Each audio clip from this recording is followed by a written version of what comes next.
नमस्कार, front page पर आपका स्वागत है। मैं हूं राजीव शर्मा। फ्रंट पेज एक ऐसा प्रोग्राम जिसमें हम आज के दौर के उन मुद्दों को उठाते हैं जो ज्वलंत हैं और हम सभी से सरोकार कर रखते हैं। कभी सोचा है कि घुटन क्या होती है? कभी दायरे में सिमट कर जीने के दर्द को महसूस किया है? दिल हमेशा चाहता है कि आजाद हवा में सांस लेता रहे, लेकिन जब ये आजादी चार दीवारी में कैद होकर रह जाती है तब क्या होता होगा? कैद भी ऐसी जिसमें रिहाई का दिन तय न हो। अपने देश में कैद में जी रहे लोग इस उम्मीद में दिन काट लेते हैं कि अपनों से ज्यादा दूर नहीं, लेकिन जो देश से बाहर कैद में रहते हैं उनकी किस्मत या तो सरबजीत बन जाती है या सनाउल्लाह या फिर कुलदीप। कुछ ही किस्मत वाले ऐसे होते हैं जो वतन वापस आ पाते हैं। एक सप्ताह पहले जम्मू की कोट बलवाल जेल में हमले के बाद गंभीर रूप से जख्मी हुए पाकिस्तानी कैदी सनाउल्लाह रंजय की कल चंडीगढ़ के पीजीएमआई अस्पताल में मौत हो गई। सनाउल्लाह को जब लाया गया था तब उसका ब्रेन काम करना बंद कर चुका था। गुरुवार सुबह मरीज के कई अंगों ने काम करना बंद कर दिया, जिससे उसकी मौत हो गई। पाकिस्तान के सियालकोट का रहने वाला सनाउल्लाह जम्मू की कोट बलवाल जेल में उम्र कैद की सजा काट रहा था। उसे 2 मामलों में उम्र कैद की सजा हुई थी, जिसमें से एक 1994 में कटरा में बस में हुआ ब्लास्ट भी शामिल है। गिरफ्तार किए जाने के बाद उसे टाडा के प्रावधानों के तहत दोषी ठहराया गया था। 52 वर्षीय पाकिस्तानी कैदी सनाउल्लाह जम्मू की जेल में 17 सालों से बंद था। वहां 3 मई को एक अन्य कैदी विनोद के साथ हुई झड़प में वो घायल हो गया था। उसे तुरंत जम्मू मेडिकल कॉलेज में भर्ती कराया गया, लेकिन गंभीर हालत को देखते हुए उसी दिन post graduate institute of medical education and research Chandigarh में रेफर कर दिया गया था। उस समय के बाद से वो कोमा में था।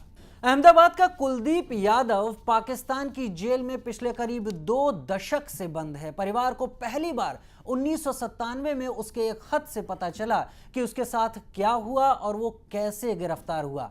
क्या कुलदीप के परिवार की गुहार सुनेगी सरकार?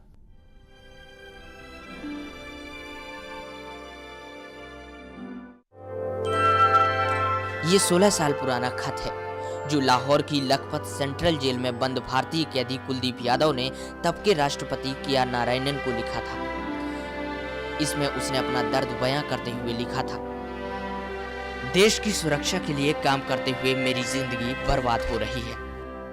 कुलदीप को आज हम अहमदाबाद के सरबजीत के तौर पर जान सकते हैं।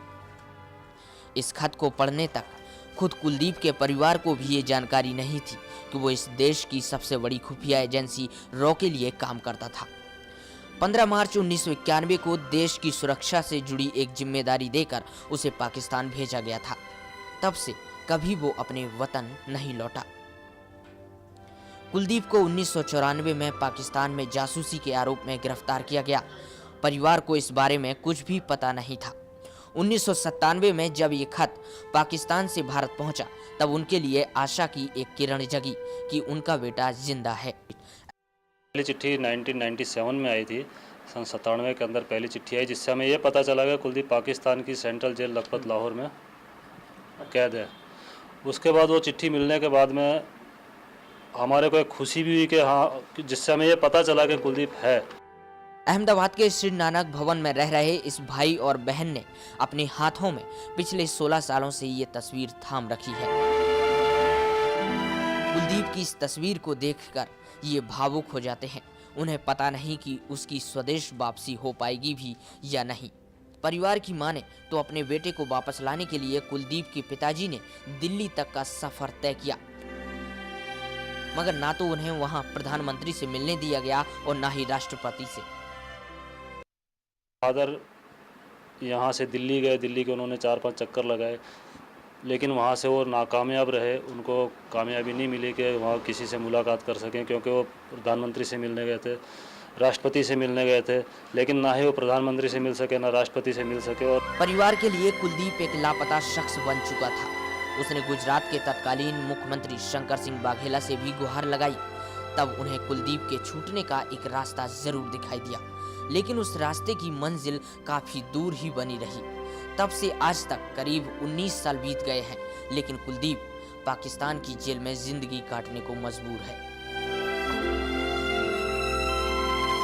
यहाँ पे हमारे गुजरात के सीएम तब शंकर सिंह वाघेला थे। उनसे मिलने की कोशिश करी गई, उनके पास गए, उनसे मुलाकात करी, उनके पीए से मुलाकात करी। तब उन्होंने हमें एक रास्ता दिखाया कि आप इस तरीके से करिए। तब हमने फिर प्रधानमंत्री के पास, राष्ट्रपति जी के पास, सुरक्षा मंत्री के पास, सबके पास लेटर डाले। उनका हमारे को रिप्लाई मिला कि हाँ, हमें आपका लेटर मिला है और हम इसके ऊपर काम करेंगे, लेकिन क्या करेंगे, कब करेंगे या क्या किया है वो आज तक हमें पता नहीं है। कुलदीप की बहन रेखा की माने तो सरकार से सिर्फ कागजी जवाब मिलता था, जिसमें दिलासा के सिवा कुछ भी नहीं। बहन के मुताबिक जो खत उन्हें 1997 में मिला, उसमें साफ साफ लिखा था कि कुलदीप के किसी वरिष्ठ अधिकारी ने ही उसे पाकिस्तान की जेल में गिरफ्तार करवाया था। पूरे मामले का उन्हें पता नहीं, क्योंकि खत में भी उस वरिष्ठ अधिकारी के बारे में ज्यादा ब्यौरा नहीं है। आज दोनों भाई और बहन कभी कैंडल मार्च के साथ विरोध करते हैं तो कभी अहमदाबाद की सड़कों पर हस्ताक्षर अभियान चलाते हैं। वो मानकर चल रहे हैं कि ऐसी कवायद से ही कुलदीप को रिहा करवाने की कोशिश करने के लिए सरकार पर दबाव बढ़ेगा। कुलदीप के परिवार को ये भी डर सता रहा है कि कहीं उसके साथ भी सरबजीत जैसा कुछ न हो, इसलिए अब वो इस राज्य के मुख्यमंत्री नरेंद्र मोदी से गुहार लगाएगा। घर वाले मोदी से ये भी विनती करेंगे कि वो गुजरात के सरबजीत यानी कि कुलदीप को रिहा करवाने के लिए भी पहल करें। मांग मेरी यही है सरकार से कि वो जल्द से जल्द कुछ भी करे, मेरे भाई को रिहा करवाए वहाँ। 1 फरवरी 2007 को भारतीय उच्चायोग का एक खत कुलदीप यादव के पाकिस्तान की कोर्ट लखपत जेल में होने का पुख्ता सबूत है। इस खत में न सिर्फ कुलदीप के वहां होने की पुष्टि की गई है, बल्कि ये भी कहा गया है कि उनकी जल्द रिहाई की कोशिशें जारी हैं। इसी साल पाक जेल में बंद चमेल सिंह को भी 24 जनवरी को पीट कर बुरी तरह घायल कर दिया गया था। बाद में जिन्ना अस्पताल में उन्होंने दम तोड़ दिया था।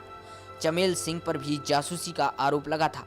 इसी तरह पाक जेल में बंद सतपाल सिंह की भी मौत जेल में पिटाई के कारण हुई थी। हाल ही में हुई सरबजीत की मौत के बाद कुलदीप के परिवार की घबराहट बढ़ चुकी है, इसीलिए उन्होंने कुलदीप को वापस लाने के लिए सारी की सारी ताकत एक साथ कर दी। अब देखना ये होगा कि क्या सरकार अहमदाबाद के इस सरबजीत को भारत वापस लाकर उसके परिवार की खुशियां लौटा पाती है या नहीं। कैमरामैन नरेश के साथ हितेन मिटलानी, जानो दुनिया। चमेल सिंह, सतपाल सिंह, सरबजीत, सनाउल्लाह, ये वो नाम हैं जो कि कैद में रह गए और वतन में आज़ादी की सांस नहीं ले पाए। इस मुद्दे को हम जानबूझकर फ्रंट पेज पर लाए हैं कि आखिर वो क्या एहसास होता होगा जो घुटन भरी इस कैद में उस शख्स को झेलना पड़ता होगा जो कहीं और कैद में ज़िंदगी काट लेता है इस उम्मीद में कि कभी वो अपने परिवार के साथ आके मिलेगा। हम कुलदीप को इसके बीच में लाकर रख रहे हैं जो अहमदाबाद का है और पाकिस्तान की जेल में बंद है। हमारे साथ हैं कुलदीप की बहन, छोटी बहन रेखा, उनके भाई दिलीप यादव, और हमारे साथ इस मसले पर और ज़्यादा जानकारी और एडमिनिस्ट्रेटिव बाकी बातें शेयर करने के लिए हमारे साथ हैं एम मेहता साहब, जो कि अहमदाबाद के पूर्व पुलिस कमिश्नर रहे हैं, काफ़ी वरिष्ठ रिटायर्ड आईपीएस है। सबसे पहले मैं रेखा आपके पास जाना चाहूँगा। भाई बहन का रिश्ता बहुत ही नज़दीकी का होता है जी, तो किस तरीके से आप अपने भाई को मिस करती नहीं हर साल दर साल? देखिए, भाई बहन का रिश्ता तो ऐसा होता है कि कोई बहन ऐसी नहीं होगी जिसे उसको अपने भाई की याद ना आती हो। हर त्यौहार निकल जाते हैं, रक्षाबंधन, भाई दूज सब निकलता है, पर वो खुशी होती ही नहीं है, ना ही घर में वो खुशियाँ मनाई जाती है, क्योंकि एक भाई आंखों से दूर है तो वो खुशियाँ तो आ ही नहीं सकती ना कभी। चिट्ठी जब आपको मिली रेखा, क्या हुआ था? खुशी हुई थी या आंसू निकल पड़े थे? जब वो खत हमने देखा, हमारे हाथ में आया, तो खत भाई की हैंडराइटिंग देखी तो बड़ी खुशी हुई कि भाई हमारा सही सलामत कहीं तो है, और मतलब बहुत ही खुशी हुई वो देख के। लेकिन जब हमने वो खत खोला और उसे पढ़ा तो बहुत ही दुख हुआ, आंखों से आंसू निकलने के सिवा दूसरा कुछ था नहीं। सॉरी, मतलब भाई को इस तरह इतने साल की सजा हुई वो पाकिस्तान की जेल में, तो पढ़ के बहुत तकलीफ हुई। कहाँ गया था आपका भाई? हाँ, मतलब हमने उसमें यही पढ़ा था कि वो अपनी भारत सरकार के लिए काम करते थे और भारत सरकार ने ही उन्हें पाकिस्तान भेजा था। दिलीप, चिट्ठी आई, आपने जाना, आपको क्या पता चला भाई क्यों नहीं आ पा रहा है? क्या उसको किस तरह की सज़ा हुई है? किन आरोपों में सज़ा हुई है? देखिए, हमें जब पहला लेटर मिला सन 97 के अंदर, तो उससे हमें ये पता चला कि हमारा भाई पाकिस्तान की जेल में है, कोट लखपत सेंट्रल जेल के अंदर। तो जब हमें चिट्ठी मिली, उसको पढ़ करके, चिट्ठी हाथ में मिली, देखने के बाद हमें बहुत खुशी हुई कि हमारा भाई है।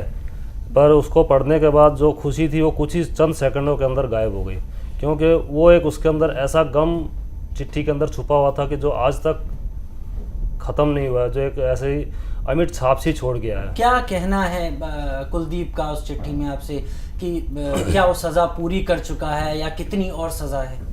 उन्होंने चिट्ठी में लिखा था कि मुझे 25 साल की सज़ा हुई है और उनको जासूसी के आरोप में पाकिस्तान सरकार ने मतलब सज़ा दी है। तो 25 साल की सज़ा के बाद अभी देखिए, उनको सन 96 में उनको सज़ा हुई थी, तो आज लगभग 16-17 साल उनको हो गए हैं, तो पाकिस्तान की जेल में और सज़ा भुगत रहे हैं। और बाकी अपनी कंडीशन के बारे में कुछ उन्होंने बताया? कंडीशन के बारे में यही कहते हैं कि मैं यहाँ पे ठीक हूँ और मेरी तरफ से किसी तरह की चिंता नहीं करना, मैं यहाँ पे मतलब किसी ऐसी कोई परेशानी में नहीं हूँ, बस इतना, कोई नॉर्मल बातें ही करते हैं। कभी उन्होंने कुछ भी ऐसा लिखा नहीं है कि वहाँ के हालात क्या हैं, कैसे हैं, क्या हैं। रेखा, सरबजीत का किस्सा हो गया है जी दूसरा सनाउल्लाह का भी किस्सा है, जी। एक चमेल सिंह का भी किस्सा है। जब घर में रहती हैं तो ये डर नहीं सताता आपको कि आपका भाई वहाँ पर है?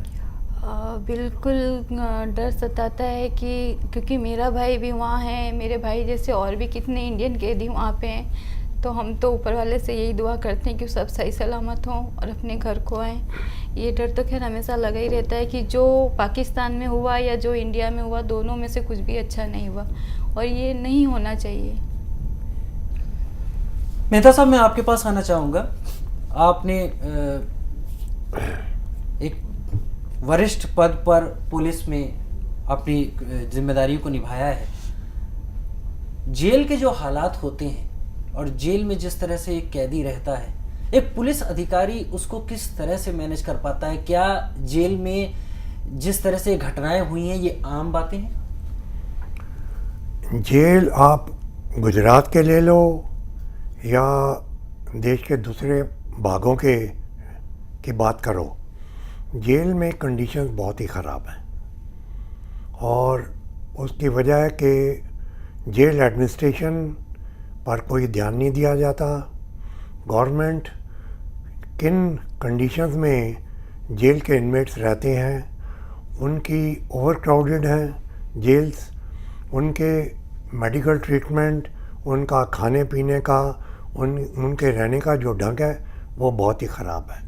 और सबसे जो दुख की बात है कि उनको जो ट्रीटमेंट देना चाहिए ह्यूमन बीइंग के तरीके, जो कि इंटरनेशनल रूल्स के मुताबिक भी वो किसी भी व्यक्ति को कहीं भी हो, जेल में हो, प्रिजन में हो या बाहर हो, ह्यूमन बीइंग्स को ट्रीटमेंट अच्छा मिलना चाहिए। लेकिन ये सब चीज़ें हमारे जेलों में नहीं है या कम स्केल पे हैं और वैसे ही हालात या उससे ख़राब हालात हमारे पड़ोसी देश के प्रिजन्स में है। और ये जो ट्रीटमेंट उनको दिया जा रहा है वो बहुत ही दुख की बात है। और जब तक दोनों देश, अगर हम हिंदुस्तान या पाकिस्तान के जेल की बात करें, तो सबसे जो ज़रूरी चीज़ है कि जेल की जो लिविंग कंडीशंस हैं उनको इनह्यूमन, उनके ऊपर जो टॉर्चर किया जाता है, चाहे वो खुफिया एजेंसी करती हैं या जेल के जो स्टाफ है वो उन पे करता है, वो बिल्कुल बंद होना चाहिए। और जेल एडमिनिस्ट्रेशन दोनों कंट्री में ट्रांसपेरेंट होनी चाहिए। मेहता साहब बात कर रहे हैं जेल एडमिनिस्ट्रेशन के ट्रांसपेरेंट होने की, और ये भी बात कर रहे हैं कि टॉर्चर जैसी संभावनाएं पूरी तरह से मौजूद रहती हैं जेल के अंदर। हम ब्रेक लेने जा रहे हैं फ्रंट पेज में। ब्रेक के बाद जब हम लौट के आएंगे तो ये जानेंगे कि अंतर्राष्ट्रीय नॉर्म्स क्या कहते हैं और इस सब के बीच कुलदीप का परिवार किस उम्मीद से अपने भाई के वापस आने के बारे में सोच रहा है। लेते हैं एक छोटा सा break.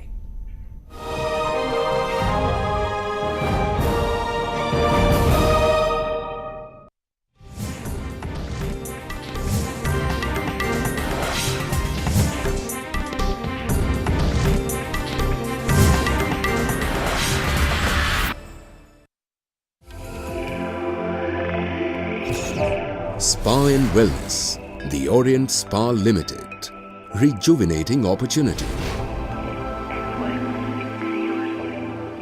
The Spa and Wellness Retreat offers a soothing experience to its discerning customers in luxurious settings, truly reflecting the expression wellness, fitness and makeover, its core elements. The educational arm is Orient Spa Academy. The academy offers programs and courses that are industry endorsed and internationally recognized. The NISA Group of Companies, where opportunity is reality.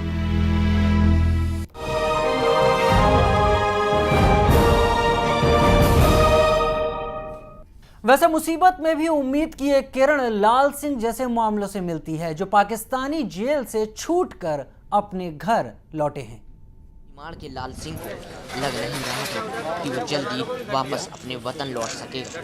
लाल सिंह भी लाहौर की उसी coat Lakhpat jail में बंद था जहां सरबजीत था और उस पर जानलेवा हमला हुआ था। 2008 में अपने गांव भसनेर से काम की तलाश में निकला लाल सिंह राजस्थान बॉर्डर पार कर गलती से पाकिस्तान जा पहुंचा था। वहां गिरफ्तार हुआ और फिर शुरू हुआ जेल में जुल्म और सितम का दौर। इतनी यातना दी गई कि दिमागी हालत तक खराब हो गई। पाकिस्तान से लौटने के बाद 2 साल तक अमृतसर के मानसिक अस्पताल में इलाज चला और अब परिवार के हवाले किया गया है। पुलिस वालों ने तमाम औपचारिकताएं पूरी कर लाल सिंह को परिवार वालों के हवाले कर दिया। वैसे अच्छा बर्ताव रखते, अच्छा बर्ताव करते थे, अच्छा रखते थे। वैसे 2-4 कैदी लोग जो थे वहाँ के लड़ झगड़ पड़े थे और जो वहाँ के पुलिस वाले जो थे उन्होंने एक बार मुझे मारा पीटा भी था। वैसे पाकिस्तान से वापसी के बाद भी लाल सिंह का दर्द खत्म नहीं हुआ।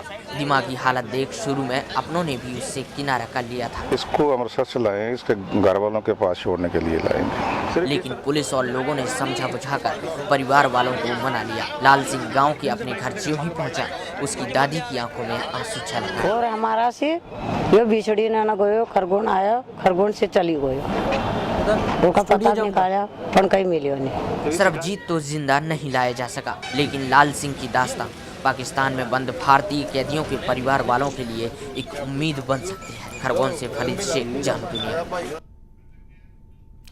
तो लाल सिंह की कहानी एक खुशी की एक लहर सी, एक खुशी की एक झलक जरूर दिखलाती है, लेकिन हकीकत क्या यही है?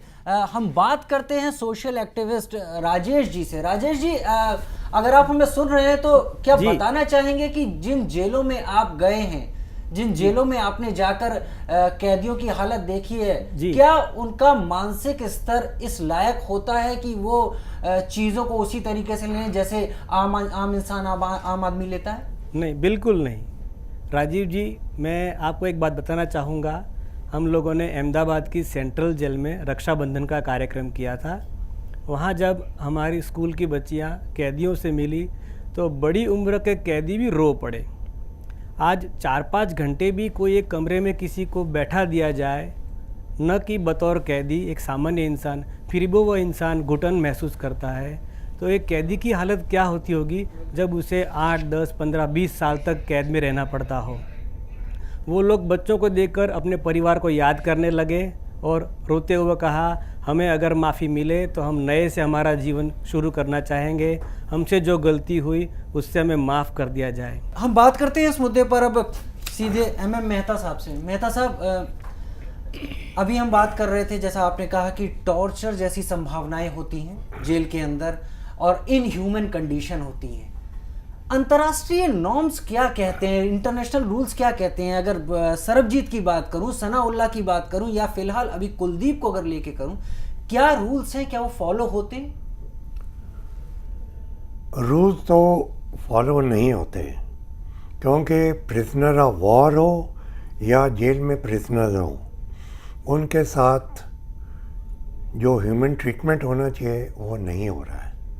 और इस बारे में इंटरनेशनल रूल्स बिल्कुल क्लियर हैं कि कोई भी व्यक्ति कहीं भी हो, किसी भी देश का हो, चाहे वो जेल में हो या किसी भी हालात में, उसको ह्यूमन ट्रीटमेंट देना चाहिए और ह्यूमन बीइंग्स की जो डिग्निटी है उसके ऊपर ध्यान देना चाहिए। लेकिन ऐसा होता नहीं है और स्पाइंग या जासूसी, हर देश ये समझता है कि दूसरे देश के जासूस हमारे देश में आए और वो पकड़े जाएं तो उनके ऊपर जो गवर्नमेंट का या उनकी अपनी जो एजेंसी है वो पूरा उनके ऊपर टॉर्चर भी करती हैं और अपना गुस्सा भी निकालती हैं। मेहता साहब, स्पाइंग, ये जो जासूसी है, स्पाइंग है, इसकी सज़ा का पैमाना क्या है? आप पुलिस अधिकारी रहे, कुछ तो कोई सज़ा होती होगी अलग अलग देशों के मुताबिक। ये किसी एक देश दूसरे देश के अगेंस्ट स्पाइंग करता है तो वो एक बहुत सीरियस गुनाह समझा जाता है, क्योंकि किसी देश की सिक्योरिटी कॉम्प्रोमाइज़ होती है। सामने का देश जो स्पाइस भेजता है तो वो कुछ भी करता है, वो उनके जो नेटवर्क है, इंटेलिजेंस नेटवर्क, उसको भी तोड़ सकता है। और साथ ही साथ अभी जो आतंकवाद फैला हुआ है, वो जो आते हैं इन्फिल्ट्रेटर्स या स्पाइस आते हैं तो वो ये ब्लास्ट भी कर सकते हैं और टेररिस्ट एक्टिविटी में भी। तो क्या स्पाइंग में जो सज़ा है उसे बाय डिफ़ॉल्ट उम्र कैद माना जाता है? कोर्ट का प्रोसीजर जो है वो अगर फॉलो होता है, कोर्ट सज़ा देता है तो समझो कि उनको कोर्ट ने जस्टिस दिया है। लेकिन तकलीफ़ जो शुरू होती है वो जब उनको जेल भेजा जाता है, चाहे वो बाहर के कैदी हों, इंडियन जेल में पाकिस्तानी हों या हमारे अपने देश के भी कैदी हों, तो उनके ऊपर भी ये जुल्म होते हैं कि जेल की एडमिनिस्ट्रेशन बिल्कुल इंडिफरेंट होती है। वो उनको सैडिस्टिक प्लेजर मिलता है कि कैदियों को टॉर्चर करने का। सैडिस्टिक प्लेजर, बहुत ही ये व्यंग्यात्मक बात है। ये इस तरह का जो है, आप रेखा जी, मेहता साहब ने कहा कि जेल में जो अधिकारी होते हैं उनको एक अजीब तरह का एक उन्हें खुशी महसूस होती है अगर वो टॉर्चर करते हैं। पुलिस अधिकारी रहे हैं और बहुत ही गंभीर बात कह रहे हैं जी। आपको चिंता नहीं होती? लाल सिंह वैसे वापस लौट के आ चुके हैं, कहानी हमने दिखाई है, लेकिन भाई को लेकर चिंता नहीं होती आपको? बिल्कुल चिंता होती है। चिंता होने का कोई वही नहीं है कि चिंता ना हो, ऐसा तो हो ही नहीं सकता। मेरा भाई ऑलरेडी वहाँ है, आज 19 सालों से वहाँ सज़ा भुगत रहा है, तो चिंता होना तो जायज़ में है। लेकिन वहाँ टॉर्चर करते हैं या नहीं करते वो तो मैं नहीं जानती इस बारे में, लेकिन स्वाभाविक सी बात है, जैसा कि सर बोल रहे हैं, तो टॉर्चर किया ही होगा उनको। कहाँ कहाँ गई हैं आपने? किस के पास दरखास्त लगाई है, गुहार लगाई है कि मेरे भाई के लिए कुछ किया जाए? देखिए, अपनी गवर्नमेंट में कहीं भी किसी को बाकी नहीं रखा, चाहे वो प्राइम मिनिस्टर हो, चाहे राष्ट्रपति हो, चाहे मतलब कोई भी हो, वो अपने सुरक्षा मंत्री हो, मतलब किसी को भी कोई बाकी रखा नहीं है। यहाँ पे अपने गुजरात में वो थे, क्या बोलते हैं, शंकर सिंह वाघेला, उनके पास भी गई हूँ, उनके द्वारा भी थोड़ा बहुत पता लगाया, लेकिन कहीं से कोई मतलब रिस्पांस मिला ही नहीं है। दिलीप, आप बताना चाहेंगे कहीं से कोई जवाब आया, किसी तरह का जवाब? जी हाँ, जो हम लेटर देते थे मिनिस्ट्री में, हमने जो भी लेटर डाला है वहाँ से जवाब हमें सिर्फ एक मतलब सांत्वना भरा जवाब मिलता था कि हमें आपका लेटर मिला है और हम इसके ऊपर कार्रवाई करेंगे या कर रहे हैं, लेकिन क्या कार्रवाई करेंगे या क्या कर रहे हैं वो हमें आज तक कोई भी जानकारी नहीं है। मेहता साहब, ये सारी इन्फॉर्मेशन तो वन साइडेड हुई। अगर किसी देश से दूसरे देश में कोई कैदी हो जाता है तो उसमें डिप्लोमेसी इन्वॉल्व हो जाती है। डिप्लोमेसी किस तरह से डील करती है? आप बहुत वरिष्ठ IPS अधिकारी रहे हैं, इन सब से आपका वास्ता पड़ा होगा। डील किस तरह से होती है, किन स्तरों पर होती है? ये जब भी बॉर्डर टॉक्स होते हैं या इंडिया के अधिकारी या टॉप पॉलिटिकल लीडर्स पाकिस्तान में जाते हैं, वहाँ के इधर हमारे देश में आते हैं, डिप्लोमेटिक विजिट्स या गुडविल विजिट्स, तो वहाँ ये चीज़ें डिस्कस होती हैं।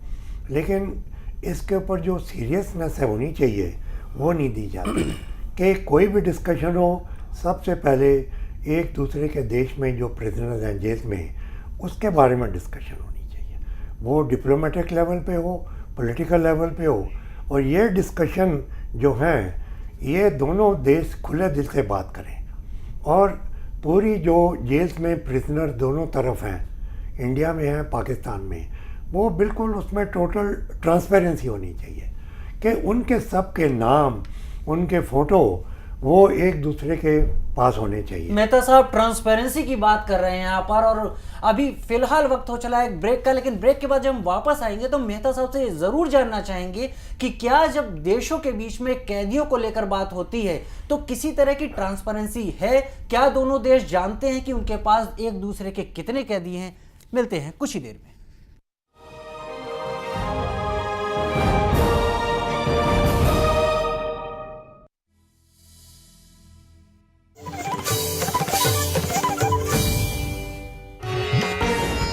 भारत का पहला मरीन वन्य जीव अभयारण्य कच्छ की खाड़ी में 1980 में बनाया गया।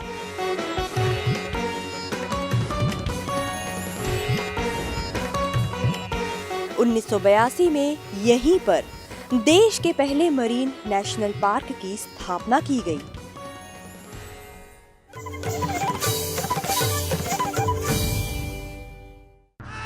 देश और दुनिया को कुछ अलग तरीके से जोड़ता है गुजरात। गुजरात एक ऐसा राज्य जहां छिपे हैं कई सारे अनोखे सच। इन सारे सच से आपको कराएंगे रूबरू। जानो सच, जानो Gujarat. At Cambay, I'm treated like a celebrity. Now on my business leisure travels, I want to experience all the Cambay hotels and resorts. Cambay Hotels and Resorts, a division of Nisa Leisure Limited.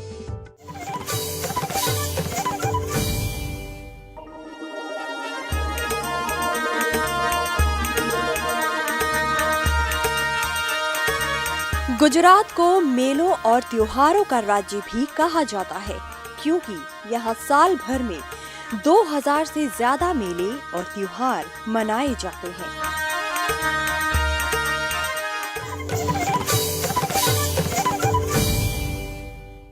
खबर हो राजनीति की या बात हो राजनेता की, खबर हो देश की या बात हो आम इंसान की, खबर हो अपराध की या बात हो अपराधियों की, खबर हो कारोबार की या बात हो शेयर बाजार की, खबर हो खेल की या बात हो खिलाड़ियों की, खबर हो बॉलीवुड की या बात हो कलाकार की, हर खबर हर बात पहुंचेगी आपके पास। बने रहिए जानो दुनिया के साथ।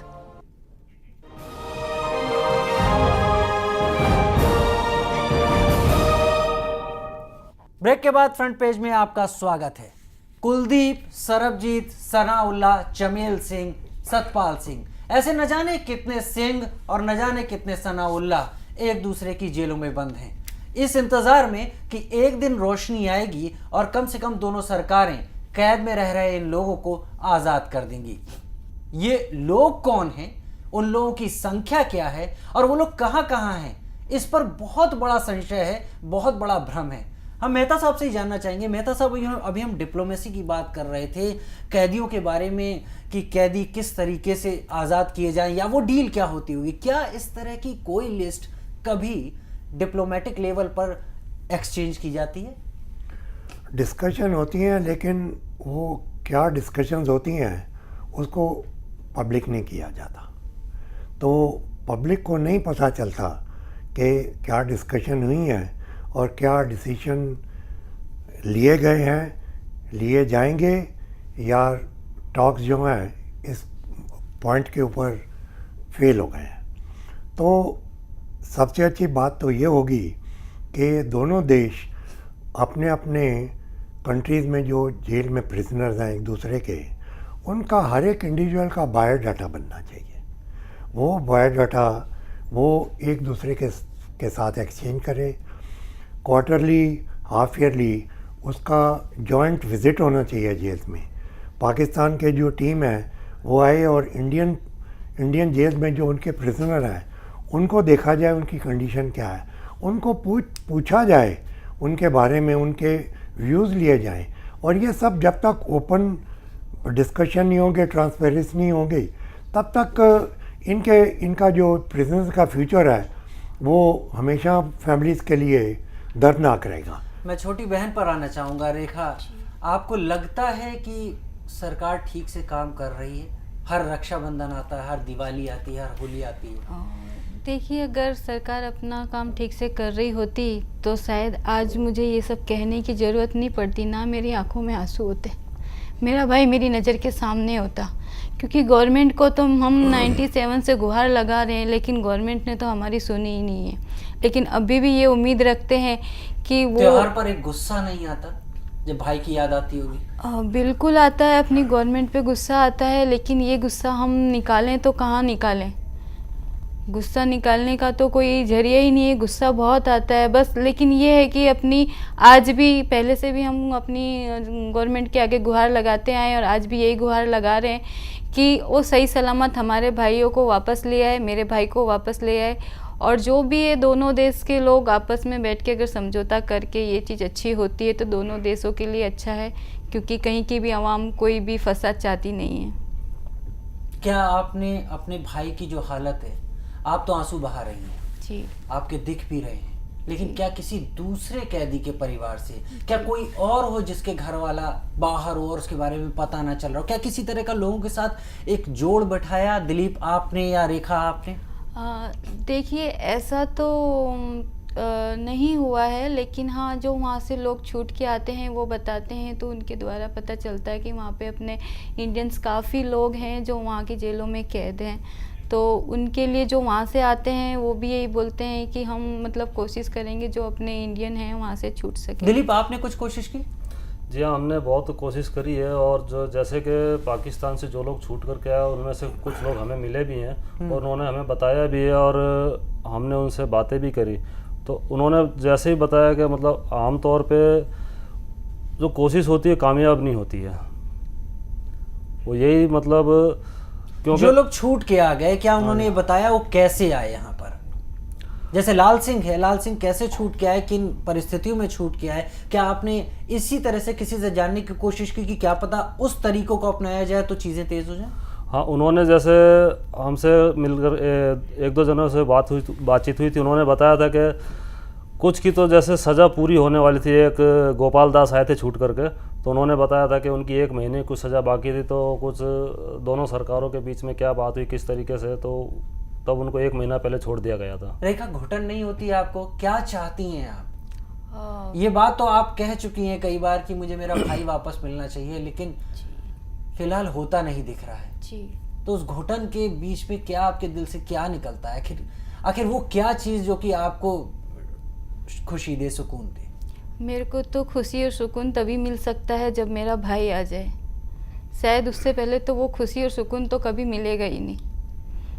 और इसीलिए मैं बार बार एक ही चीज़ बोलती आई और बोल रही हूँ कि हमारी गवर्नमेंट इस मामले पे कोई ठोस कदम उठाए। मेहता साहब,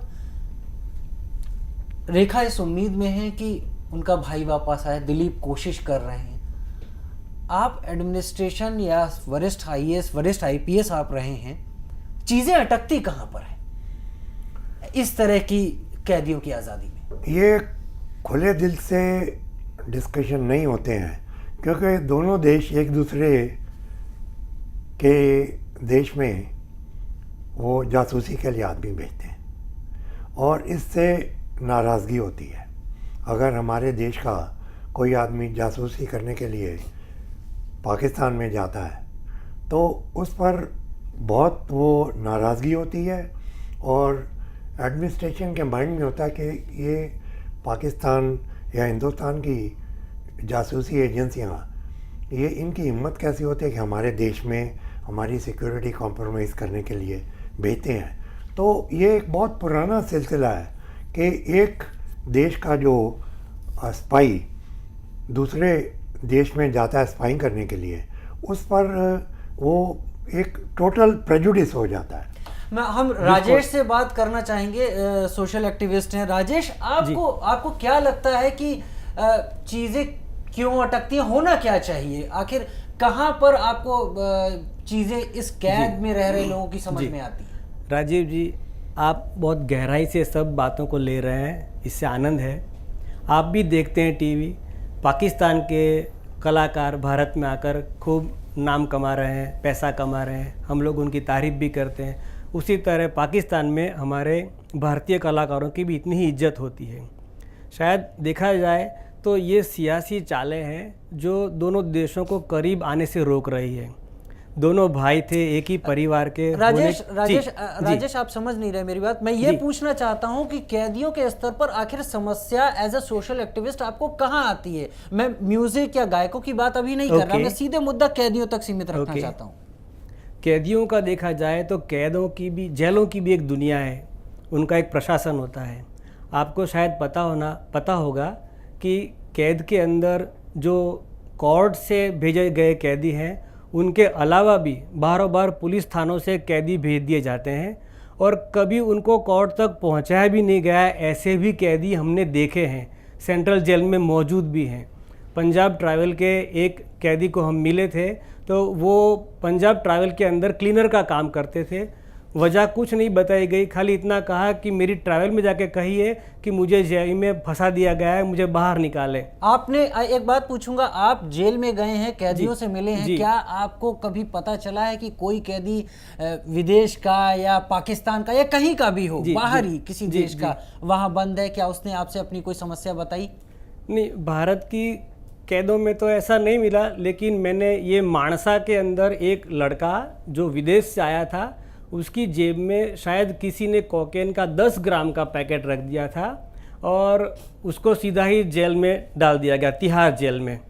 फिर वहाँ से उसने अप्रोच लगाई इंग्लैंड एम्बेसी के अंदर, वहाँ से फिर गुजरात सरकार को भी मिलने में आया।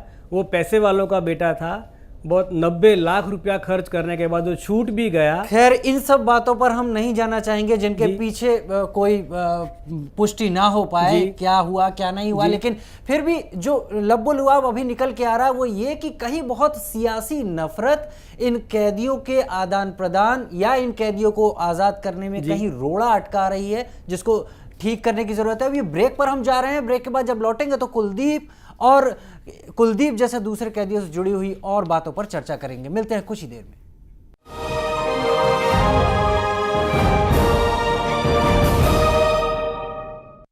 At Cambe, you are the celebrity.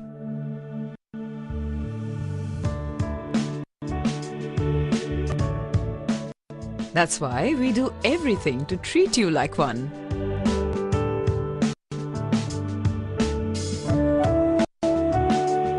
We work hard at every little detail to make your stay a success and present you with many moments to be happier.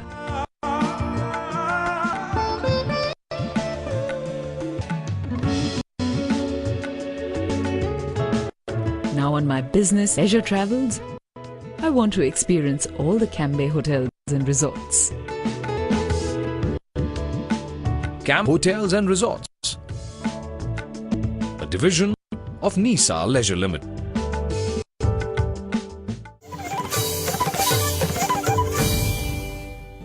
Gujarat के शहरों के साथ साथ सभी 18,000 गांवों में बिजली है। ऐसा करने वाले देश के 7 राज्यों में से एक है गुजरात।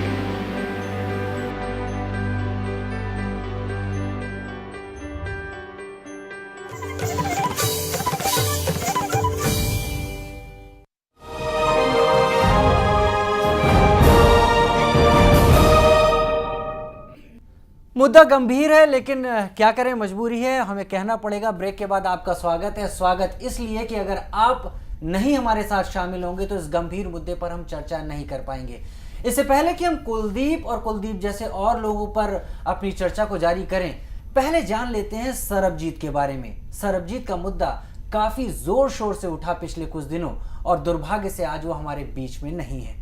अपनी जिंदगी के 22 साल पाकिस्तान की कोट लखपत जेल में बिताने के बाद आखिरकार सरबजीत सिंह की मौत हो गई। ऐसा क्यों हुआ कि अपनी सजा पूरी करने के बाद भी सरबजीत की रिहाई नहीं हुई? उसे 22 सालों तक जेल में रखा गया, और जब भारत सरकार ने पाकिस्तान पर सरबजीत को छोड़ने का दबाव बनाना चाहा तो उसकी जेल में साथी कैदियों से मारपीट हो गई, जिस मारपीट में सरबजीत का निधन हो गया।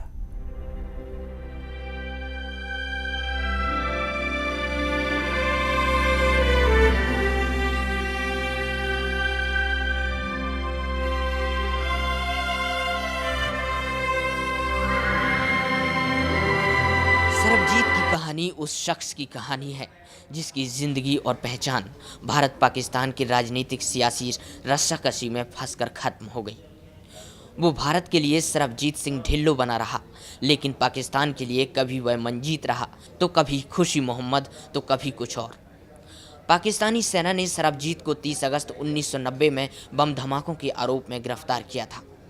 हालांकि सरबजीत और उसके परिवार वाले शुरू से ही ये कहते रहे कि सरबजीत गलती से बॉर्डर के उस पार चला गया था, लेकिन सरबजीत की एक भी दलील पाकिस्तान के अधिकारियों ने नहीं सुनी और सरबजीत के केस को कोर्ट में भेज दिया। मेरे साथ मेरा भाई बिल्लू जी, मेरा भाई मनोहर लाल जी, मेरे महाराज त्रिलोचन दास जी, सरबजीत जो कि शर्मा सुप्रीम कोर्ट का लॉयर है। पूछो इन सबसे, वरिंदर से पूछो, इंद्रजीत से पूछो। उन्होंने कहा था 25 करोड़ सुबह दो, शाम को सरबजीत ले लो, शाम को दो सरबजीत सुबह ले लो। अगर 25 करोड़ नहीं कर पाती हो तो 2 करोड़ तो करने ही पड़ेंगे। सरबजीत के मामले में कानूनी प्रक्रियाओं में काफी चूक रही। अलग अलग मजिस्ट्रेट के पास केस दर्ज होते हैं, अलग अलग बयान भी दर्ज किए जाते हैं, लेकिन सरबजीत के मामले में ऐसा नहीं हुआ। सरबजीत पर 4 अलग अलग केस दर्ज किए गए थे, लेकिन सरबजीत के खिलाफ गवाहियां एक ही मजिस्ट्रेट के पास दर्ज करवाई गई। देखिए, भारत के एक बेटे की पाकिस्तान ने हत्या की है। सरबजीत बेगुनाह था और बिना गुनाह के उसको सजा मिली है। भारतीय जनता पार्टी इसकी घोर निंदा करती है। जहां मिस आइडेंटिटी का मामला था, इस विषय को मजबूती से उठाया जाना था। भारत सरकार की ये बहुत बड़ी नाकामी है। कोर्ट में मामला कई सालों तक चलता रहा और आखिरकार कोर्ट ने सरबजीत को पाकिस्तान में बम धमाके का दोषी मानते हुए 14 साल की सजा सुना दी। मामला सरकार के संज्ञान में आया और उसे पाकिस्तान सरकार के सामने रखा गया। भारत सरकार की ओर से ये दलील दी गई कि सरबजीत वो इंसान नहीं जिसे बम धमाकों के आरोप में गिरफ्तार किया गया है। इस मामले में भारत सरकार का रवैया ढुलमुल ही रहा। ये जो सारी स्थिति है बहुत ही दुखदाई है और इसलिए क्या कहे इस सरकार के बारे में। This government has failed miserably to protect even Sarabjit Singh. वक्त गुजरता रहा और सरबजीत पाकिस्तान की कोट लखपत जेल में अपनी जिंदगी काटता रहा, लेकिन जब सरबजीत की बहन इस मामले को मीडिया में ले आई तो सरबजीत ने सुर्खियां बटोरनी शुरू कर दी। पता चला कि सरबजीत ने अपनी सजा पूरी कर ली है, लेकिन फिर भी उसे छोड़ा नहीं जा रहा। इसके बाद भारत सरकार पर भी दबाव बढ़ा और फिर भारत सरकार के नुमाइंदे सरबजीत को रिहा करवाने की कोशिशों में जुट गए। ये कोशिशें कितनी ईमानदार थी ये तो सरकार ही बता सकती है, लेकिन इस मामले पर बात किए जाने पर पाकिस्तान हमेशा आंखें ही चुराता रहा। देखिए, जो बेगुनाह लोग पाकिस्तान की जेलों में हैं, कहा जाता है कि 71 की जंग के लोग भी हमारे कैदी बहुत सारे उनकी जेलों के अंदर है। हालांकि पाकिस्तान बार बार मना भी करता है, लेकिन इस मामले में सरकार कोशिश कर रही है और सरकार को और कोशिश करनी चाहिए और जितने इस तरीके के लोग हैं उनको वापस हिंदुस्तान लाना चाहिए। सरबजीत का मामला चल ही रहा था कि खबर आई सरबजीत पर पाकिस्तान की कोट लखपत जेल में हमला हुआ है। यह हमला सरबजीत के साथी कैदियों ने ही किया था। आरोप ये भी लगे कि यह हमला ISI की शह पर करवाया गया है। इसके साथ सरबजीत को हॉस्पिटल में भर्ती कराना पड़ा। सरबजीत के परिवार वालों की तरफ से मांग की जाने लगी कि सरबजीत को बेहतर इलाज के लिए भारत बुलवाया जाए, लेकिन उनकी ये मुराद पूरी हो पाती उससे पहले 2 मई को खबर आई कि नहीं रहे सरबजीत। पार्थ शर्मा, जानू दुनिया। सीधे बात करते हैं वरिष्ठ IPS अधिकारी MM मेहता साहब से। MM मेहता साहब, सीधा सा सवाल आपसे मैं करूंगा, सरबजीत के मामले में कहाँ गड़बड़ी हुई, क्या गड़बड़ी हुई, क्या ये सोची समझी साजिश थी? जिंदा सरबजीत अगर वापस आता तो शायद वो पाकिस्तान के लिए एम्बैरेसमेंट और नुकसानदायक हो सकता था, लेकिन उसका डेड बॉडी जो है वो जो उसको बातें पता थी या उसके दिल में राज थे जो वापस आके कह सकता था, तो वो उसके दिल में दबे रह गए, तो मुर्दा या उसकी लाश को वापस भेजा गया। ऐसे ऐसे देखिए, पाकिस्तान की, हम तो भारत की तरफ से, और सरबजीत की बहन ये कहती रही कि मिस्टेकन आइडेंटिटी का मामला है, मनदीप नाम का कोई शख्स था, सरबजीत बनाया गया, लेकिन पाकिस्तान लगातार कहता रहा कि वो रॉ का एजेंट था। अगर वो रॉ का एजेंट था तो इसके पीछे आपको अब तक का जो आपका अनुभव है, क्या आपको लगता है कि वाकई वो रॉ से संबंधित था? हो सकता है, क्योंकि खुफिया एजेंसीज कभी ओपनली ओन अप नहीं करती हैं, वो डिसोन करती हैं। ये एक रिस्क है। ये दुनिया में कहीं भी जो एजेंट होते हैं, जासूस करने के लिए जाते हैं, उनको कुछ हो जाए तो उनको ओन अप नहीं किया जाता, डिसोन किया जाता। यानी फिल्मों में कई बार कहते हैं कि फिल्मों में कहानी होती है, असल जिंदगी नहीं होती है। और पिछले दिनों एक फिल्म आई थी, तो आप जो कह रहे हैं ये सारी चीज़ें तो एक जैसी हैं, यानी होता वही है जो दिखता है। इसी तरह से डिसोन करने की परंपरा है क्या? डिसोन कर देते हैं, अगर पकड़ा जाए तो। मैं रेखा आपके पास जाऊंगा सीधे। आपको क्या लगता है कि गड़बड़ी कहाँ हुई सरबजीत के मुद्दे पर? आपका भाई वहाँ है, क्या आपको एक साजिश लगती है? कहीं ना कहीं साजिश तो है ही है, क्योंकि अगर एक किसी कैदी को तुमने सज़ा सुना दी है, वो अपनी सज़ा भुगत रहा है, तो उस कैदी के साथ ऐसा होना ये उचित नहीं है, ऐसा नहीं होना चाहिए। अजीब लगेगा आपको, मैं नहीं चाहूँगा, मैं दुआ करूँगा कि ऐसा ना हो, लेकिन अगर कुलदीप के साथ, सॉरी, मैं ऐसा सुनना भी पसंद नहीं करूँगी कि मेरे भाई के लिए ऐसा कुछ शब्द भी निकाला जाए। मैं तो यही चाहूँगी कि मेरा भाई सही सलामत रहे, मेरी उम्र मेरे भाई को लगे और वो मेरी नज़रों के सामने हो। आपने भी यही आरोप लगाया है, आप भाई बहन ने, कि आपका भाई यहाँ से एजेंसीज का काम करने वहाँ गया था। अभी मेहता साहब से भी बात हो रही थी, उनका कहना है कि ये एक तौर है, एक तौर तरीका ऐसा है कि डिसोन कर दिया जाता है, मतलब हम नहीं जानते ये कौन है। शायद आपका भी ये कहना, आपके भाई के लिए भी ऐसा कहा जा रहा है। अगर आपके भाई को लगातार भारत सरकार या भारत की एजेंसी डिसोन करती है, वो कहती है हमारा आदमी नहीं है, तब आप क्या करेंगे? नहीं, देखिए, अब तो ऐसा सवाल ही नहीं होता, क्योंकि पहले तो सरकार मानने को तैयार नहीं थी, लेकिन अब गवर्नमेंट मानती है कि हमारा आदमी है। जब अपनी गवर्नमेंट मान रही है उस चीज़ को, तो सवाल ही नहीं होता ना कि ऐसा मुद्दा खड़ा हो। क्या आपके पास ऐसा कोई सरकारी खत, सरकारी चिट्ठी जिसमें उन्होंने माना हो? सरकारी खत तो ऐसा नहीं है, लेकिन जो हमारा यहाँ पे हमने कोर्ट दायर किया था यहाँ हाई कोर्ट में, तो जो हमारे एडवोकेट हैं एम के पाल, उन्होंने जो फाइट किया, उस फाइट के आधार पे अपनी गवर्नमेंट ने मतलब वो पहले तो मानने को तैयार नहीं थी, लेकिन बाद में ये माना कि हाँ हमारा इंसान है, तो उसके आधार पे उन्होंने हमें जो 5 लाख रुपए दिए वो उसी आधार पे दिया, और उनके ऑफिसर्स आए थे। चलिए, हम आपको दुखी नहीं करना चाहते थे अपने सवाल से, लेकिन इस तरह की घटना किसी और के साथ घट चुकी है। हम बस ये जानना चाहते थे कि अगर ऐसी स्थिति होती है तो फिर आपका रिएक्शन क्या? दिलीप, आपको 5 लाख रुपए सरकार ने किस बात के दिए?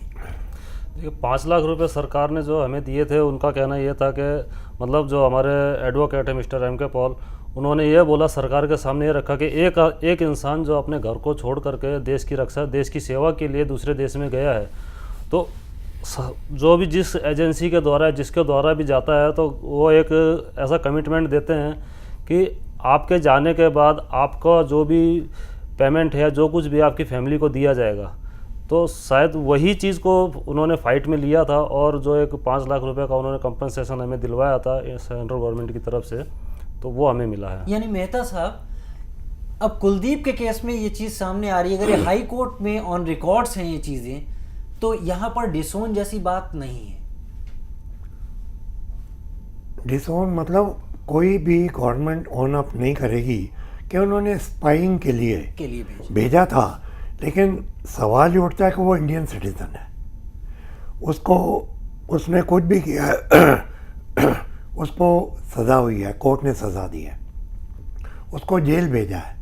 तो ये हर एक देश का फ़र्ज़ है कि उनके सिटीज़न के बारे में कुछ कार्रवाई की जाए, जिससे उनकी जो तकलीफ़ें, और जैसे मैंने कहा जेल एडमिनिस्ट्रेशन बहुत ख़राब है दोनों कंट्रीज़ में या दुनिया में भी कहीं भी जाओ, तो जेल एडमिनिस्ट्रेशन सुधारने के लिए उनको ह्यूमन ट्रीटमेंट दिया जाए, और एक जुडिशियल रिव्यू होना चाहिए कि इतने साल की सज़ा हो गई है और अभी उसका बिहेवियर अच्छा है, तो उनको वक्त से पहले रिलीज़ करके उनको अपने देश में वापस भेजा जाए सही सलामत।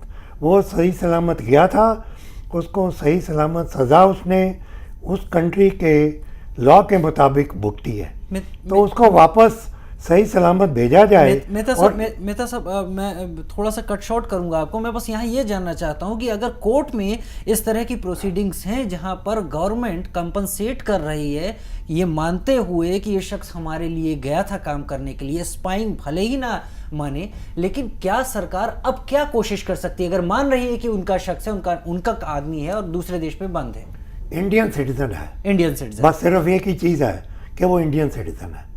देश के भी किसी भी राज्य, चाहे वो गुजरात है, दिल्ली है, जम्मू है, कहीं से इंडियन सिटीजन है तो गवर्नमेंट ऑफ इंडिया की ड्यूटी है उनके केसेस में इंटरेस्ट लेके diplomatic channel, judicial review, joint commission establish करके और उनके पीरियोडिक हेल्थ कंडीशन के बारे में ज़्यादा उनके ऊपर ध्यान दिया जाए। कोई एक पहला स्टेप आप बताइए मुझे कि जो गवर्नमेंट सीधे सीधे उठा सकती है कि ये हमारा नागरिक है और आपकी जेलों में इतनी सजा काट चुका है, अब इसको वापस लाने की कार्रवाई शुरू। वो पहला स्टेप क्या होगा? पहला स्टेप तो यही है कि जॉइंट टॉक्स होने चाहिए, चाहे वो दिल्ली में हो लेकिन या इस्लामाबाद में हो। लेकिन आप भी समझते हैं कि दिल्ली इस्लामाबाद की जॉइंट टॉक्स किस तरीके से जाती है? जॉइंट टॉक उनके उसमें सीनियर गवर्नमेंट ऑफिसर्स, वो फॉरेन मिनिस्ट्री के ऑफिसर्स, डिप्लोमेटिक चैनल खोलो, यूनियन होम मिनिस्ट्री हो उसमें, जो भी और कुछ लॉ मिनिस्ट्री के भी ऑफिसर हो उसमें, कि जिनको लॉ का नॉलेज है, जो इस बारे में व्यूज। मैं राजेश जी से पूछना चाहूंगा। राजेश जी, आप बताइए कि कौन से स्टेप्स होने चाहिए जो इन कैदियों को उस आज़ादी की जिंदगी में ला सकें जिसके लिए वो इतने दिनों से तरस रहे हैं। अब कुछ एक या दो स्टेप्स में अपनी बात पूरी करें। बहुत शॉर्ट में कहूँगा राजीव जी। एक तो पहली बात तो ये है कि पाकिस्तान शुरू से भारत को अपना प्रतिद्वंदी मानता आया है। उसके मन में बदले की जो आग है वो इतनी ज़्यादा बढ़ चुकी है कि उन्होंने अपने देशवासियों में भी नफ़रत की आग फैला रखी है। वो अपने आप को छोटा मानकर चल रहे हैं, इसी वजह से वो कैदियों से बदला लेकर भारत को नीचा दिखाना चाहते हैं।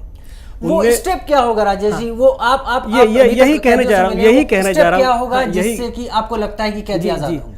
जिस प्रकार से हम भारत में विदेशी कैदियों के साथ मानवतापूर्ण व्यवहार कर रहे हैं, उसी प्रकार से वो भी व्यवहार करेंगे तो काफी समस्याएं हल हो जाएंगी। राजेश जी, मैं एकदम समय मेरे पास कम है, मैं ये जानना चाहता हूँ उन पर नहीं, भारत सरकार वो क्या कोशिश पहली करे जिससे कि दबाव पड़े और रिलीज होने के चांसेस बढ़े? भारत एक तो अगर नेगेटिव बात में जाएंगे तो उनको धमकी दे सकते हैं कि अगर हमारे कैदियों को वहाँ परेशान किया गया तो यहाँ आपके कैदी सलामत नहीं रहेंगे। मैं उम्मीद करूंगा राजेश कि इस तरह का कदम डिप्लोमेटिक लेवल या राष्ट्र देश के लेवल पर नहीं उठाया जाएगा। मैं जानता जो हूं। कैद में है वो वैसे ही सजा भुगत रहा है। हम ये साफ करना चाहेंगे कि हम केवल माध्यम हैं, हम मीडिया हैं, हम माध्यम हैं और हमारी अपनी सीमाएं हैं। हम कोशिश ज़रूर कर रहे हैं कि बाकी सारे कैदी और कुलदीप के बारे में कि उनको जल्द आज़ादी मिल सके, लेकिन ये जितना आसान है कहना उतना लगता नहीं है। इसके पीछे बहुत सारे पेच हैं और उम्मीद है सरकारें और अधिकारी इस अपने स्तर पर आगे बढ़कर इसे सुलझा पाएंगे। फ्रंट पेज में कुलदीप, सरबजीत, सनाउल्लाह, चमेल सिंह और ऐसे कई दूसरे कैदियों के बारे में इस डिस्कशन का ये आज का पेज बस इतना ही।